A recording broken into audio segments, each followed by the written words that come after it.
اعوذ باللہ من الشیطان الرجیم بسم اللہ الرحمن الرحیم الحمد للہ رب العالمین وصلی اللہ علی سیدنا محمد وعلی بیتہ الطیبین الطاہرین واللعنۃ الدائمۃ علی اعدائہم اجمعین اما بعد فقد قال اللہ الحکیم فی کتابہ المجید بسم اللہ الرحمن الرحیم قل ما یعبأ بکم ربی لولا دعاؤکم۔ عزیزان گرامی قدر، اب تک ہماری اور آپ کی جو گفتگو ہو رہی تھی دعا کے سلسلے میں، اور چند باتیں اس کے ذیل میں نے آپ حضرات کی خدمت پہ پیش کی، چند معروضات آپ کے اذہان علی تک پہنچانے کی کوشش کی کہ وہ کون سے وجوہات ہیں کہ جن کی بنا پر ہماری دعائیں قبول نہیں ہوتی۔ تین بنیادی اہم نکات میں نے آپ حضرات کی خدمت میں پیش کی کہ جن کی بنا پر جو ہے انسان کی دعائیں قبول نہیں ہوتی، اور اس میں سب سے اہم نقطہ جو ہے کہ انسان جب گناہ کرتا ہے تو انسان کی دعا قبول نہیں ہوتی۔ اب سوال یہ پیدا ہوتا ہے کہ کیا صرف انسان اگر گناہ کرتا ہے، اگر انسان گنہگار ہے تو کیا اس کی دعا قبول نہیں ہوگی؟ تو آج اس موضوع پر آپ حضرات کی خدمت میں جو ہے روایات اور احادیث کے ذیل میں بیان کرنا ہے کہ یقیناً گنہگار انسان کی بھی دعا قبول ہو سکتی ہے، لیکن اس کے لیے چند شرائط ہے کہ اگر انسان گنہگار ہے اور اگر وہ دعا کرتا ہے تو خداوند عالم اس کی دعاؤں کو قبول کرتا ہے۔ چونکہ ماہ مبارک رمضان یہ عظیم مہینہ دعاؤں کا مہینہ ہے، لہذا اگر انسان گنہگار بھی ہے اور اگر اپنے رب کی بارگاہ میں صدق دل سے انسان آتا ہے اور بالخصوص اپنے گناہوں کی انسان توبہ کرتا ہے تو خداوند عالم اس کے تمام گناہوں کو معاف کرتا ہے اور اس کی دعاؤں کو جو ہے قبول کرتا ہے۔ یعنی اگر انسان گنہگار بھی ہے اور اگر وہ دعا کرتا ہے، لیکن شرط یہ ہے کہ وہ گناہ پر بزد نہ ہو، وہ گناہ پر مصر نہ ہو، مسلسل گناہ نہ کر رہا ہو۔ ایسا نہ ہو کہ ہم دعا بھی کر رہے ہیں اور گناہ بھی کر رہے ہیں، یہ ممکن نہیں ہے۔ اگر ہم چاہتے ہیں کہ ہماری دعائیں قبول ہو، یقیناً ہر انسان جو ہے کوئی نہ کوئی اپنی زندگی میں گناہ کرتا ہے، چاہے وہ جان بوجھ کر ہو، چاہے وہ انجانے میں ہو، چاہے وہ جہالت کی بنا پر ہو، چاہے وہ غفلت کی بنا پر ہو، ان ہم میں سے ہر انسان گنہگار ہے، لیکن اس کے باوجود بھی خداوند عالم ہماری دعاؤں کو قبول کرتا ہے۔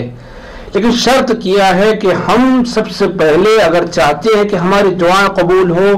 تو ہمیں چاہیے کہ ہم سب سے پہلے جو ہے توبہ کا دروازہ کھٹکھٹائیں۔ آپ جانتے ہیں کہ توبہ کے بارے میں بے شمار آیات، بے شمار روایات آپ حضرات نے سنا ہے۔ چونکہ ماہ مبارک رمضان توبہ اور استغفار کا مہینہ ہے، لہذا سب سے پہلے اگرچہ دعاؤں کا مہینہ ہے، اگر آپ چاہتے ہیں کہ ہماری دعا قبول ہو تو سب سے پہلے ہم باب توبہ کو کھٹکھٹائیں، اس لیے کہ پروردگار عالم غفور اور رحیم ہے، رحمان اور رحیم ہے، وہ کریم ہے۔ ایسا نہیں ہے کہ ہم اس کی بارگاہ میں آئیں، اس کی بارگاہ میں آنے کے بعد جو ہے توبہ اور مغفرت کرے، استغفار کرے، اور خداوند عالم ہماری دعاؤں کو، ہماری توبہ اور ہمارے استغفار کو قبول نہ کرے۔ لیکن شرط کیا ہے کہ ہم خداوند عالم کی بارگاہ میں آنے کے بعد سب سے پہلے اپنے گناہوں کی معافی طلب کرے، توبہ نصوح کرے جسے کہا جاتا ہے، جیسے کہ قرآن مجید نے بھی اس بات کی طرف اشارہ کیا ہے کہ توبوا الی اللہ توبۃ نصوحا، کہ اگر تم خدا کی بارگاہ میں آنا چاہتے ہو اور توبہ کرنا چاہتے ہو تو توبہ نصوح کرو۔ اب یہ توبہ نصوح کیا ہے؟ تو توبہ نصوح سے مراد جو روایات میں جو مفسرین نے بیان کیا وہ کیا ہے کہ توبہ نصوح سے مراد یہ کہ انسان جب گناہ کرتا ہے اور جب انسان توبہ کرے تو پھر اس کی طرف دوبارہ پلٹ کر نہ جائے۔ مثلا جو انسان جھوٹ بولتا ہے، اگر وہ خداوند عالم کی بارگاہ میں توبہ کرتا ہے تو اب اس کا مطلب یہ کہ پھر وہ کبھی جھوٹ نہ بولے۔ اگر انسان چوری کرتا ہے یا دیگر جو اور گناہ انجام دیتا ہے تو اگر واقعی حقیقی انسان توبہ کر رہا ہے، توبہ نصوح کر رہا ہے، تو اس کا مطلب یہ ہے کہ انسان پھر دوبارہ اس گناہ کی طرف پلٹ کر نہ جائے۔ لیکن اگر مثلا ہم یہ ہوتا ہے کہ عام طور پر کیا کرتے ہیں کہ ہاتھ میں تسبیح لے کر استغفر اللہ استغفر اللہ استغفر اللہ پڑھتے ہیں، یقیناً 100 مرتبہ، 1000 مرتبہ، 10,000 مرتبہ، اور ماہ مبارک رمضان میں بہت سے لوگ جو ہے تسبیح لے کر استغفر اللہ اور استغفار کی تسبیح پڑھتے ہیں، لیکن اس کے باوجود وہی کرتے ہیں کہ جس سے منع کیا گیا ہے، ان محرمات کو انجام دیتے ہیں کہ جس سے منع کیا گیا ہے، ان گناہوں کو انجام دیتے ہیں کہ جس سے منع کیا گیا، جبکہ انسان صرف تسبیح پڑھ لینا، استغفر اللہ کہہ دینا یہ توبہ نہیں ہے۔ توبہ کے لیے شرط یہ ہے کہ انسان صدق دل سے، سچے دل سے یہ عہد کرے اپنے اور خداوند عالم کے درمیان کہ پروردگار مجھ سے جو گناہ صادر ہوئے ہیں، چاہے وہ جس بنا پر بھی ہو، کسی طرح سے بھی ہو، صدق دل سے انسان پروردگار سے عہد کرے، یہ وعدہ کرے کہ اب میں دوبارہ کبھی اس گناہ کو انجام نہیں دوں گا، خواہ وہ کوئی بھی گناہ ہو۔ یاد رکھیں خداوند عالم سوائے شرک کے جیسا کہ روایات میں تمام گناہوں کو معاف کرنے والا ہے، لیکن شرط یہ ہے کہ انسان صدق دل سے، خلوص دل سے، سچے دل سے توبہ کرے۔ اگر شرک بھی اگر انسان خدا کی طرف پلٹ آئے توبہ کرے تو خداوند عالم اس کو بھی قبول کرتا ہے۔ لیکن اگر ہم چاہتے ہیں کہ خداوند عالم کی بارگاہ میں سرخرو ہوں، ہماری دعائیں قبول ہو، تو صرف ہمیں استغفر اللہ کی تسبیح نہیں پڑھنا ہے۔ ورنہ آپ نے دیکھا ہوگا کہ ماہ مبارک رمضان میں مومنین صرف تسبیح سے کام لیتے اور یہ سمجھتے ہیں کہ ہماری جو استغفار قبول ہو گئی، اب ہماری پریشانی حل ہو جائیں گی، اب ہماری مصیبتیں حل ہو جائیں گی، اب ہماری پریشانی حل ہو جائیں گی۔ تو یہ ایک خیال خام ہے، یہ صرف یہ جو ہے اپنے آپ کو دھوکہ دے رہے ہیں۔ اگر ہم واقعا چاہتے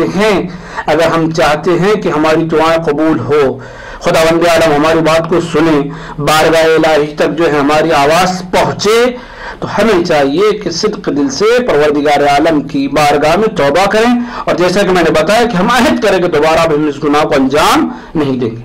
اگر انسان توبہ نصوح کرتا ہے تو خداوند عالم یقیناً خود اس نے کہا ہے کہ وہ گناہوں کو معاف کرتا ہے، توبہ کو قبول کرتا ہے، استغفار کو قبول کرتا ہے، اور یقیناً وہ ہماری آواز کو سنتا ہے۔ تو عزیزان گرامی، اگرچہ ہم گنہگار بھی ہیں،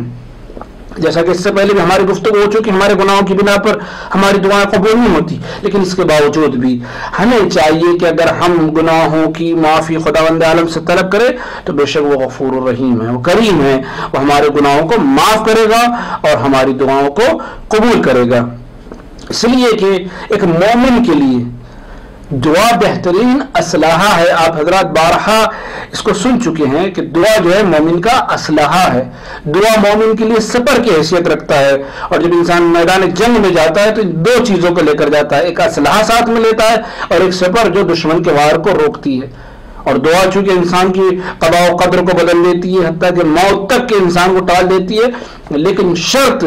کہ ہماری اگر دعا چاہتے ہیں کہ مستجاب ہو تو پھر بارہا میں کہہ رہا ہوں کہ سب سے پہلے ہمیں توبہ کا دروازہ کھٹکانا چاہیے۔ اب اس کے علاوہ گناہوں سے مغفرت کے بعد کچھ آداب کہ جو ہمارے علماء نے اپنی اپنی کتابوں میں نقل کیے گئے، اگر ان آداب کا خاص خیال رکھا جائے تو دعا بہت جلد قبول ہوتی ہے۔ یعنی انسان سب سے پہلے کیا کرے؟ سب سے پہلے اپنے گناہوں کی معافی طلب کرے، پھر اس کے بعد ان آداب کو بجا لائے، ان شرائط کو بجا لائے، اور ان اسباب کو جو دعا کی قبولیت میں، دعا کے مستجاب ہونے میں مفید ہے، اگر انسان ان کو بجا لائے تو دعا جلد قبول ہوتی ہے۔ سب سے پہلی چیز ہے کہ انسان جب بھی دعا کرے، یاد رکھیے کہ دعا کرنے کا ایک سلیقہ اور ایک جو طریقہ ائمہ معصومین نے جو روایات نے ہمیں بیان کیا ہے، سب سے پہلا طریقہ یہ ہے کہ انسان باوضو ہو کر دعا کرے، طہارت کے ساتھ، پاکیزگی کے ساتھ انسان اپنے رب کی بارگاہ میں آئے، اور جب آئے تو انسان وضو کے ساتھ آئے۔ اور دوسری چیز کہ جو انسان کی ضروری ہے کہ اپنے بدن کو انسان جو ہے خوشبودار کرے،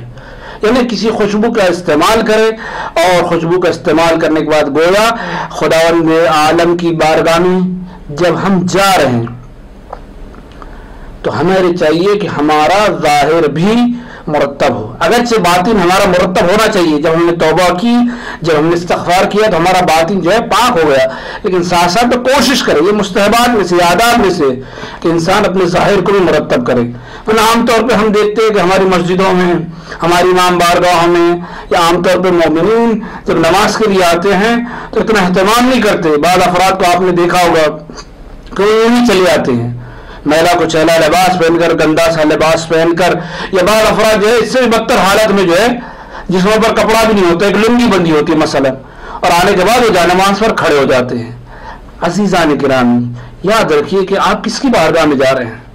آپ کس عظیم ہستی کے سامنے پیش ہونے کے لیے جا رہے ہیں۔ آپ اپنے دل پر ہاتھ رکھ کر خود جواب دیجئے کہ جب آپ کسی بڑے حاکم، کسی بڑے سلطان، کسی بادشاہ سے ملنے کے لیے اگر کوئی جائے، اور اگر اس حالت میں جائے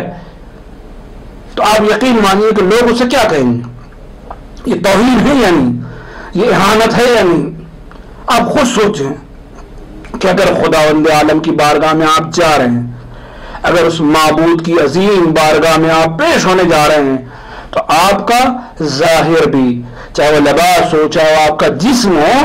مرتب ہونا چاہیے، پاک اور پاکیزہ ہونا چاہیے۔ جب ہم دنیا کے بادشاہوں کے سامنے جب ہم ایک اچھے صاف ستھرے پاک اور پاکیزہ لباس اور بہترین جو ہے انداز میں پیش ہوتے ہیں جاتے ہیں، تو ہم جب خدا کے سامنے جا رہے ہیں تو ہمارے لیے لازم ہے، ضروری ہے کہ ہم ان آداب کا خیال رکھیں۔ تیسری چیز کہ جو بیان کی ہے کہ انسان قبلہ رخ ہو کر دعا کرے۔ یوں تو انسان جہاں بھی جیسے بھی دعا کرے اس کے لیے ممانعت نہیں ہے، لیکن یہ آداب میں سے ہے، یہ دعا کی سنتوں میں سے ہے، مستحبات میں سے، کہ اگر انسان کا خیال رکھے تو یہ چیزیں دعا کے قبول ہونے میں، جلد قبول ہونے میں جو ہے، یہ تمام کے تمام اسباب اور یہ تمام کے تمام شرائط ہیں کہ جن کو روایت نے بیان کیا کہ انسان رو بقبلہ ہو کر دعا کرے۔ پھر چوتھی چیز ہے کہ انسان حضور قلب، یاد رکھیے کہ جب انسان دعا کر رہا ہے، جب اپنے پروردگار کی بارگاہ میں آیا ہے، تو اب کسی چیز کا خیال، کسی چیز کا انسان کے ذہن میں کوئی فکر، کوئی خیال نہیں ہونا چاہیے۔ جب انسان اپنے رب کی بارگاہ میں آئے تو ہر جگہ، بالخصوص حتیٰ کہ نماز میں بھی یہ ہے کہ آپ کو حضور قلب ضروری ہے۔ دعا کے لیے آپ کو حضور قلب ضروری ہے۔ اور عام طور پر ہوتا یہ ہے کہ ہم دعا تو پڑھ رہے ہیں، ہم تسبیح تو پڑھ رہے ہیں، آپ خود دیکھیے کہ ہمارے یہاں کتنی دعائیں پڑھی جاتی ہے، دعائیں کمائل پڑھی جاتی ہے، دعائیں توسل پڑھی جاتی ہے، زیارت عاشورہ پڑھی جاتی ہے، نہ جانے ہمارے ہاں اس کا اہتمام ہوتا ہے،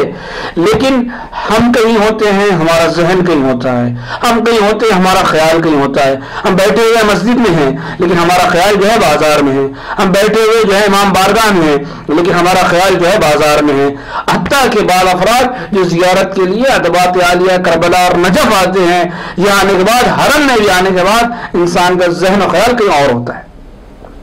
کتنے افراد ایسے ہوتے ہیں کہ جو مسجدوں میں نماز پڑھتے ہیں، مسلح پر ہوتے ہیں، جسم ان کا مسلح پر ہوتا ہے لیکن ان کا ذہن جو ہے یا تو ان کی دکان میں ہوتا ہے، ان کے بزنس میں ہوتا ہے، ان کے گھر کے افراد میں ہوتا ہے۔ یاد رکھیے عزیزان گرامی، اگر ہم خدا کی بارگاہ میں آئے ہیں تو ہمارے لیے ضروری ہے کہ ہمارا جسم بھی خدا کی بارگاہ میں حاضر ہو، ہمارا ذہن بھی خدا کی بارگاہ میں حاضر ہو، ہماری روح بھی خدا کی بارگاہ میں حاضر ہو، ہمارا دل بھی اس عظیم بارگاہ میں حاضر ہونا چاہیے۔ ان تمام چیزوں کو یکجا کر کے ہم خدا کی بارگاہ میں آئیں۔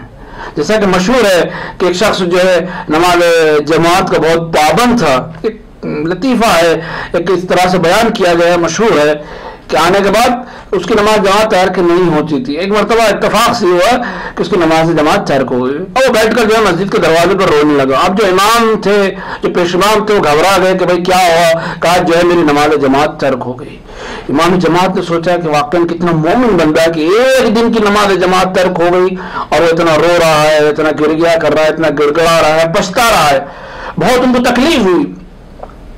تو کہا بھائی چلو کوئی بات نہیں، تم ہمیشہ سے جو ہے نماز جماعت کے پابند ہو، کوئی مسئلہ نہیں ہے، تم روزانہ نماز جماعت میں آؤ، تو ایک مرتبہ چوک گئی، ایک مرتبہ ترک ہو گئی تو خدا عالم معاف کر دے گا، کوئی بات نہیں ہے، کبھی جو ہے اس طرح سے ہو جاتا ہے۔ کہ بات یہ نہیں ہے، بات دراصل یہ ہے کہ جب بھی روزانہ نماز جماعت ہوتی تو میں جماعت میں شامل ہو جاتا تھا اور نماز کے درمیان میں اپنا روزانہ دکان کا حساب کیا کرتا تھا۔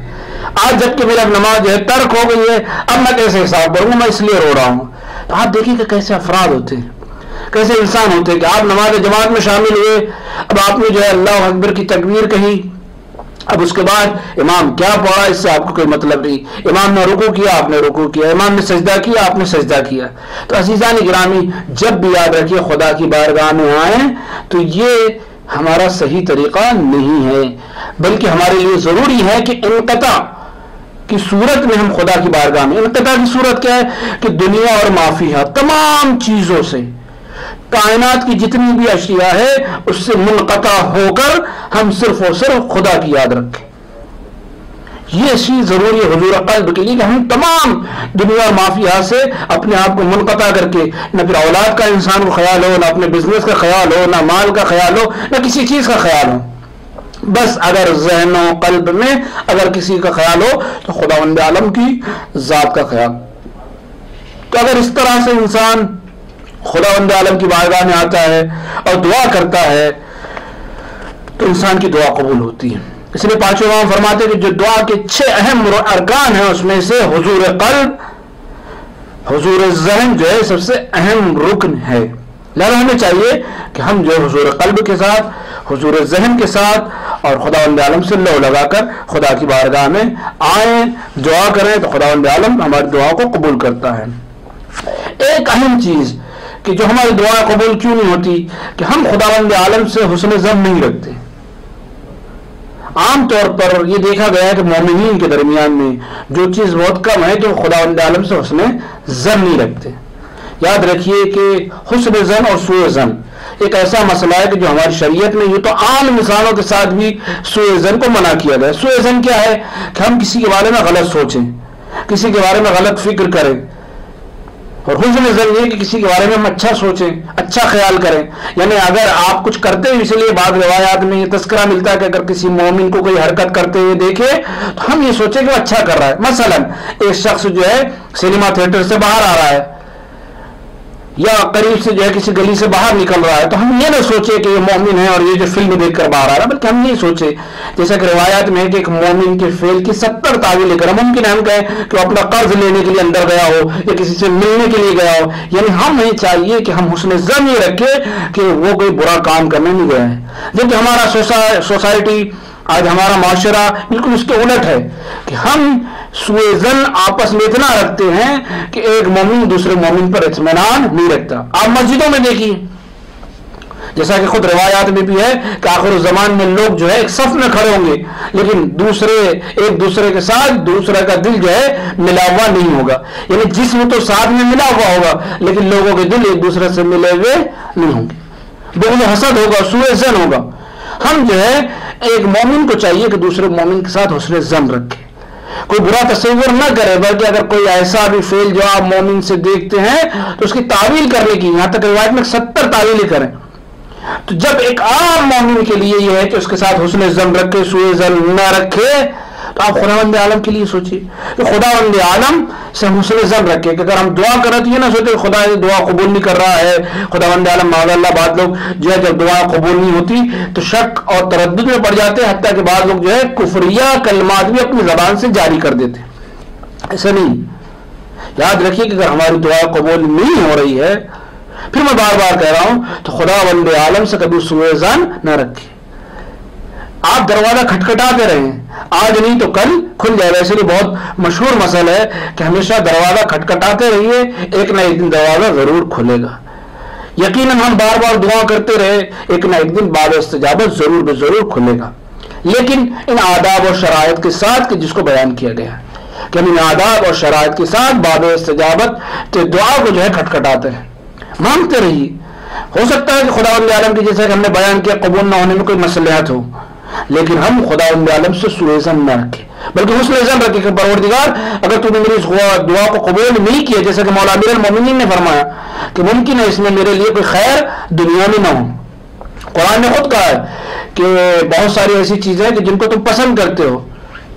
لیکن ممکن ہے کہ تمہارے لیے اچھی نہ ہو. اور بہت سے ایسی چیزیں جو خداوند عالم کی طرف سے آتی عسیٰ ان تکرہوا شیئا فہو خیر لکم، اور ممکن ہے کہ بعض ایسی چیزیں کہ جسے تم ناپسند کرتے ہو لیکن وہ دراصل تمہارے لیے خیر ہے. تو ہم خدا سے حسن ظن رکھے کہ اگر اس نے ہماری دعا کو قبول نہیں کیا ہے، اگر اس نے ہماری جو ہے اس دعا کو قبول نہیں کیا تو یقیناً اس میں کوئی نہ کوئی ہمارے لیے مصلحت ہوگی. اور ہم خداوند عالم پر یہ بھروسہ رکھیے، توکل رکھیے کہ کبھی اس سائل کو خالی ہاتھ نہیں لوٹاتا، کبھی وہ مانگنے والی کی دعاؤں کو رد نہیں کرتا. اس نے وعدہ کیا ہے، اس نے خود کہا ہے کہ تم مجھ سے مانگو میں تمہیں عطا کروں گا. لیکن اس کا مطلب ہے کہ اگر ہماری دعا قبول نہیں ہو رہی ہے تو یا تو ہمارے گناہ ہیں جیسا کہ ہم نے بیان کیا، یا پھر کوئی مصلحت ہے کہ جس کی بنا پر ہماری دعا قبول نہیں ہو رہی. چھٹی چیز ہے کہ انسان اگر دعا کرنا چاہتا ہے اس سے پہلے صدقہ دے. یہ تو صدقہ ہر جگہ جو ہے انسان کے لیے ہے کہ انسان جو ہے صدقہ ادا کرے. جب بھی کوئی کام کرنا چاہتا ہے تو انسان صدقہ دے، اور صدقے کی الگ الگ کنڈیشن ہیں جیسا کہ ہم انشاءاللہ کبھی تفصیلاً بیان کریں گے. لیکن اگر آپ چاہتے ہیں کہ دعا کریں تو دعا سے پہلے صدقہ دے، اس لیے کہ بہت زیادہ اثر رکھتا ہے صدقے کا دینا. ہم صدقے کو معمولاً نہ سمجھے، اس لیے کہ صدقہ انسان کی موت تک ٹال دیتا ہے. اور یہاں تک روایت میں ملتا ہے کہ جب انسان صدقہ دینا چاہتا ہے تو 70 70 شیاطین انسانوں کے ہاتھوں سے جو ہے چمٹ جاتے ہیں، چپک جاتے ہیں، اس کو ہاتھ کو پکڑ لیتے ہیں تاکہ وہ صدقہ نہ دے پائے، خیر نہ کر سکے۔ اور آپ سمجھیں کہ وہ صدقہ کے جو بلا و مصیبتوں کو دور کرتا ہے، وہ صدقہ جو انسان کی موت کو دور کرتا ہے، کتنا اہم ہے، کتنا اہم ہے کہ 70 شیطان اس کو روکتے ہیں کہ وہ صدقہ نہ دے پائے۔ آیت اللہ نعمت اللہ جزائری نے اپنی کتاب میں واقعہ نقل کیا، آپ نے سنا ہوگا کہ شیطان کی خالہ، اب آپ سوچ رہے ہیں ہم نے آج تک شیطان کا سنا ہے، شیطان کے بھائی کا سنا ہے، شیطان کے بھائی جیسا کہ قرآن نے اسراف کرنے والوں کو شیطان کا بھائی کہا ہے، لیکن شیطان کی خالہ کیا ہے؟ یقیناً شیطان کے بھائی ہیں، شیطان کا لشکر ہے، شیطان کی شاگرد ہے، شیطان کی خالہ ہے۔ انشاءاللہ کبھی تذکرہ ہوگا تفصیلاً کہ شیطان کا باقاعدہ ایک قوم اور قبیلہ ہے، لیکن اس شیطان کی خالہ کون ہے؟ تو آیت اللہ نعمت اللہ جزائری کہتے ہیں کہ ایک مرتبہ جو ہے ایک شخص نے جب اس حدیث کو سنا کہ جب انسان صدقہ دینے کے لیے دو دوست تھے، اس میں سے ایک دوست جو ہے دوسرے دوست سے کہہ رہا تھا کہ بھائی یہ حدیث ہے کہ جب انسان صدقہ دینے کے لیے جاتا ہے تو 70 شیاطین جو اس کے ہاتھوں کو پکڑ لیتے ہیں تاکہ وہ صدقہ نہ دے پائے۔ اب اس کو یہ جو بات تھوڑی ہضم نہیں ہوئی، میں نے کہا نہیں میں ابھی جاتا ہوں اور جانے کے بعد گھر میں جو ہے صدقہ دیتا ہوں، دیکھتا ہوں کہ کس طرح سے مجھے روکتے ہیں۔ لہذا گھر پہنچا۔ اب گھر پہنچنے کے بعد صورتحال جو بھی گھر میں رہی ہو، جب واپس لوٹا تو بڑا مایوس تھا، بڑا غم زدہ تھا۔ دوست نے پوچھا کہ کیا ہوا بھائی، تم نے صدقہ دیا کہ نہیں دے پایا، کہ خیرات کر پایا کہ نہیں کر پایا، کہ وجہ کیا ہے؟ کہا بھائی آپ نے کہا تھا تو یقیناً کا 70 شیاطین ملے یا نہیں ملے؟ کہا مجھے 70 شیاطین کا تو پتہ نہیں، البتہ میں نے شیطان کی خالہ کو ضرور دیکھا کہ جب میں گھر میں گیا اور میں نے چاہا کہ اناج لے کر جو ہے غریبوں میں، یتیموں میں، مسکینوں میں، نادروں میں تقسیم کروں، تو میرے گھر میں جو میری بیوی تھی اس نے مجھ پر اتنا چیخا، اتنا چلایا اور مجھ سے اتنا جھگڑا کرنے لگی کہ آخر میں واپس چلا آیا۔ میں نے شیطان کو تو نہیں دیکھا، ہاں لیکن ایک شیطان کی خالہ میرے گھر میں ضرور موجود ہے کہ جس نے مجھے جو ہے صدقہ اور خیرات دینے سے روک لیا۔ تو عزیزان گرامی، یہ صدقہ کہ جو بہت زیادہ اہم ہے، اگر انسان دعا کرنے سے پہلے صدقہ دیتا ہے تو خداوند عالم اس کی دعا کو جلد مستجاب کرتا ہے۔ انسان ایک اہم دعا کے لیے ائمہ معصومین نے روایات میں بیان کیا کہ انسان روتے ہوئے گڑ گڑا کر خدا کی بارگاہ میں آئے۔ یہ تو انسان چاہے جس طرح سے دعا کرے، لیکن خداوند عالم ایک مومن کے گریے کو بہت پسند کرتا ہے، لیکن مومن کے آنسوؤں کی خداوند عالم کی یہاں بہت زیادہ اہمیت ہے، اور اسی لیے جب انسان رو کر گڑ گڑا کر دعا مانگتا ہے تو یقیناً خداوند عالم اس کی دعاؤں کو قبول کرتا ہے۔ آپ خود اپنی دنیا میں دیکھیے کہ جب آپ کا چھوٹا سا بچہ آپ سے کوئی چیز طلب کرتا ہے تو آپ اس کو دینے سے منع کر دیتے، لیکن یہ بچہ جب رونے لگتا ہے، گڑگڑانے لگتا ہے، جب چیخنے لگتا ہے، چلانے لگتا ہے تو آپ کا دل جو ہے پسیج جاتا ہے، پگھل جاتا ہے، آپ کو اس پر رحم آ جاتا ہے اور آپ اس کی اس حاجت کو، اس کی جو طلب ہے اس کو پورا کر دیتے ہیں۔ تو جب ہم گنہگار یقیناً ہیں، لیکن ہم اگر رو رو کر گڑ گڑا کر اپنے معبود کی بارگاہ میں آئیں اور آنے کے بعد اگر ہم حاجت کو، دعاؤں کو طلب کریں تو یقین کیجئے کہ پروردگار ہمارے باپ اور ماں سے کہیں زیادہ ہم سے محبت کرتا ہے۔ یقیناً وہ ہماری دعاؤں کو قبول کرے گا، لیکن شرط یہ کہ ہم روتے ہوئے گڑ گڑاتے ہوئے آئیں۔ اسی لیے امام باقر علیہ السلام فرماتے ہیں کہ جو رو رو کر دعا کرتے ہیں، جو گڑ گڑا کر دعا کرتے ہیں، ان کی دعا جلد مستجاب ہو جاتی ہے۔ اسی طرح سے ہمارے آپ کے چھٹے امام جعفر صادق علیہ السلام فرماتے ہیں کہ پروردگار بندوں سے گڑ گڑانے کو برا سمجھتا ہے۔ خداوند عالم کو پسند نہیں ہے کہ ہم کسی بندے کے سامنے، کسی دوسرے انسان کے سامنے روئے، گڑ گڑائے، اپنی حاجت طلب کرے، نہیں، لیکن خداوند عالم یہ دوست رکھتا ہے کہ اس کا بندہ جو ہے اس کے سامنے روئے، گڑ گڑائے۔ یعنی خداوند عالم کسی دوسرے انسان کے سامنے آپ کے رونے گڑگڑانے کو پسند نہیں کرتا، لیکن یہی اگر آپ کے آنسو اس کی بارگاہ میں نکلتے ہیں، اگر یہی آپ کی آواز ہے کہ جو دوسروں کے سامنے نکلتی ہے، اگر اس کے سامنے نکلے تو یقیناً خداوند عالم کو آپ کا یہ رونا، یہ گڑگڑانا اتنا پسند آتا ہے کہ خداوند عالم آپ کی دعاؤں کو قبول اور مستجاب کرتا ہے۔ اس کے علاوہ انسان جو دعا کے لیے آداب و شرائط روایت میں بیان کی گئے بہت سارے ہیں، لیکن ایک جو طریقہ عام طور پر ایک انفرادی ہوتی دعا کہ ہم جو ہے اکیلے میں، تنہائی میں اور اپنے گھر میں جو ہے سحر کے وقت دعا کریں، یقیناً وہ بھی قبول ہوتی ہے، رو رو کر کر دعا کر، لیکن جب اجتماعی دعا ہوتی ہے تو اس اجتماعی دعا کا اثر بہت زیادہ ہوتا ہے. اسی لیے روایات میں، احادیث میں دعاؤں کی جلد مستجاب ہونے میں اجتماعی دعا کا ایک خاص جو ہے اپنا ایک مقام ہے. جیسا کہ خود روایات میں ہے، چھٹے امام جعفر صادق علیہ السلام فرماتے ہیں کہ جس جگہ 40 مومنین جمع ہو کر دعا کرتے ہیں تو وہ دعا ضرور بھی ضرور قبول ہوتی ہے. اسی لیے نماز میت میں اور دوسری جگہ نماز استسقاء میں اور دیگر مقامات پر یا نماز جماعت میں تاکید کی گئی کم از کم جو ہے 40 افراد ہو، اس لیے کہ جہاں 40 افراد جمع ہو جاتے ہیں اور جب وہ دعا کرتے ہیں تو خداوند عالم ان کی دعاؤں کو مستجاب کرتا ہے. عزیزو، انفرادی دعا میں پتہ نہیں ہماری دعا قبول ہو یا نہ ہو، ہم نہ جانے کتنے گنہگار ہیں، کتنے خطا کار ہے، نہ جانے پروردگار عالم کی کتنے جو ہم نے گناہ کیے ہیں، ممکن ہے کہ ہماری دعا قبول نہ ہو. لیکن جب ہم جماعت کے ساتھ دعا کرتے ہیں، اجتماعی طور پر جب ہم دعا کرتے ہیں تو ان اجتماعی گروہ میں، افراد میں اگر ایک شخص کی دعا قبول ہو گئی تو اس کے صدقے میں تمام لوگوں کی دعا قبول ہو جاتی ہے. جیسا کہ چھٹے امام نے فرمایا کہ جب 40 مومنین جمع ہو کر دعا کرتے ہیں تو خداوند عالم پھر اس دعا کو رد نہیں کرتا. لہذا انسان کے لیے ضروری یہ ہے کہ ہم اجتماعی طور پر دعا کریں. آج ہم سب جو ہے کس کے منتظر ہیں؟ اپنے امام وقت کے منتظر ہیں. ہر کوئی آواز دے رہا ہے کہ اپنا زہرا چلے آئیے، یا مولا الاجل الاجل الاجل، اے آقا انتظار کی گھڑیاں بہت زیادہ طویل ہو چکی، آپ چلے آئیے. لیکن عزیز اور دوستو، ہم یہ جو دعا کر رہے ہیں انفرادی دعا کر رہے ہیں. امام نے خود ایک جگہ فرمایا کہ ہمارے شیعہ خدا توفیق عطا کرے اگر وہ ایک دل ہو کر اگر ہمارے ظہور کی دعا کرتے ہیں تو لما تأخر عنہم بلقائنا. تو امام فرماتے ہیں کہ اگر ایک دل ہو کر ایک ساتھ اگر ہمارے شیعہ ہمارے ظہور کی دعا کرتے ہیں تو خداوند عالم ہمارے ظہور میں تاخیر نہیں کرے گا. اگر ہم چاہتے ہیں کہ امام وقت کو بلائیں، اگر ہم چاہتے ہیں کہ امام کو ظہور ہو، اگر ہم چاہتے ہیں کہ امام وقت آ جائے تو عزیز اور دوستو ہمارے لیے لازم اور ضروری ہے کہ ہم ایک دل ہو کر دعا کریں، ایک ساتھ جماعت میں، نماز کے بعد، جہاں بھی موقع ملے، بالخصوص مجالس کے بعد. اس لیے کہ خود امام زمانہ علیہ السلام فرماتے ہیں کہ جب مجلس امام حسین ہوتی ہے اور اس مجلس کے بعد جب آنسو نکلتے ہیں اور اگر اس کے بعد کوئی میرے ظہور کے لیے دعا کرتا ہے تو خداوند عالم اس دعا کو جلد مستجاب کرتا ہے. تو جب بھی مجالس کا اہتمام ہو، اجتماعی مومنین جمع ہو تو عزیزو امام حسین کے جب مصائب کا ذکر ہو، جب ان مصائب کو پڑھا جائے،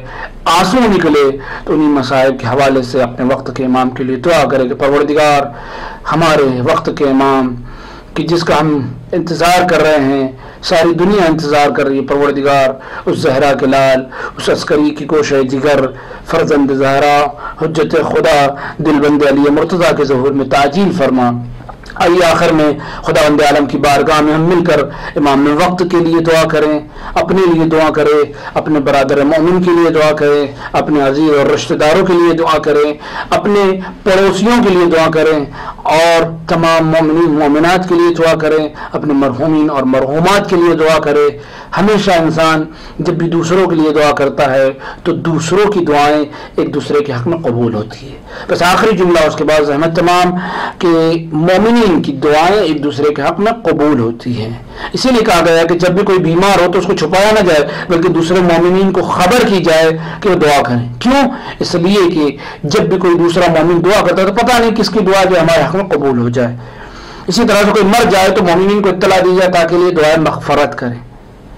اسی لیے جناب موسیٰ سے کہا کہ پاک زبان میں دعا کرو. جناب موسیٰ نے کہا پروردگار پاک زبان کیا ہوتی ہے؟ کہا جب بھی کوئی دوسرا بندہ مومن آپ کے لیے دعا کرتا ہے تو اس کے لیے پاک ہوتی ہے. تو اس کا مطلب ہے کہ جب دوسرے ہمارے حق میں دعا کرتے ہیں یا ہم جب دوسروں کے حق میں دعا کرتے ہیں تو یہ بہت جلد اثر انداز ہوتی ہے، بہت جلد قبول ہوتی ہے. اور بالخصوص جب اجتماعی دعا ہوتی ہے تو خداوند عالم ہماری دعاؤں کو قبول کرتا ہے. پروردگار جہاں کہیں بھی مومنین اور مومنات پریشان حال ہے، پروردگار جہاں کہیں بھی مومنین جو ہے مصیبتوں میں مبتلا ہے، تکلیفوں میں مبتلا ہے، خصوصاً اس بیماری سے پروردگار تجھے واسطہ ہے محمد و آل محمد کا کہ تمام مومنین مومنات کو اس کائنات میں، اس تمام دنیا میں جہاں کہیں بھی ہے، ان کی جان مال عزت آبرو کی حفاظت فرما، ان کی تمام پریشانیوں کو دور فرما اور ساری دنیا کو آج کی اس عظیم بیماری سے نجات عطا فرما۔ وآخر دعوانا الحمد للہ رب العالمین۔ ان اللہ وملائکتہ یصلون علی النبی یا ایھا الذین آمنوا صلوا علیہ وسلموا تسلیما۔